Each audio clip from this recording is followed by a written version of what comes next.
Patuloy namang tinutugis ng pinagsanib na puwersa ng PNP at BJMP ang 4 pang inmate ng Pasig City Jail na tumakas kaninang madaling araw. Kasunod po yan ang pagkadakip ng isang pugante ngayong gabi. At live mula sa Pasig City, saksi si Dante Perello. Dante?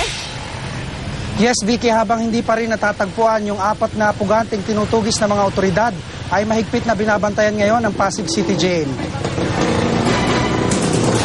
Bantay sarado nang ibalik sa Pasig City Jail ang inmate na si Patrick Espinosa, isa sa 5 presong nakatakas pasado alas 2 ng madaling araw nitong Biyernes.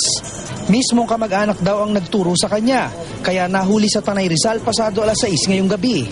Nahaharap si Espinosa sa kasong attempted homicide at frustrated homicide. Wala talaga siyang kasalanan sa kahit sa kaso niya. Alam din naman niya, kaso lang, para bang naisipan niya, namimiss niya na daw yung mga parents niya. May yung magulang niya. Tapos yung tatay niya kasi gusto rin niya mahanap. Ganun. Parang broken family kasi sila. Patuloy namang tinutugis ng Philippine National Police at Bureau of Jail Management and Penology ang 4 na iba pang pumuga. Sina Manito Rico Jr. na nahaharap sa kasong panggagahasa, June Ray Gamaroha, illegal possession of firearms, Marlon Palacio, robbery hold-up, at Ryan Cauzon Cayabyab na nakakulong para sa paglabag sa Dangerous Drugs Act. Ayon sa BJMP, nakakonfine sa isolation room ng infirmary ng Pasig City Jail ang 5 dahil may mga sakit umano.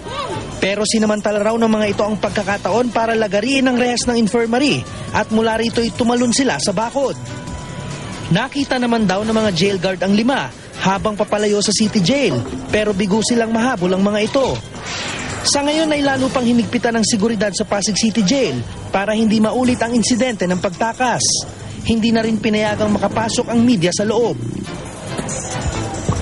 Vicky, sa mga may impormasyon at nalalaman sa kinaroroonan ng mga pugante, maaaring mag-text o tumawag sa 0939-438-2053 o sa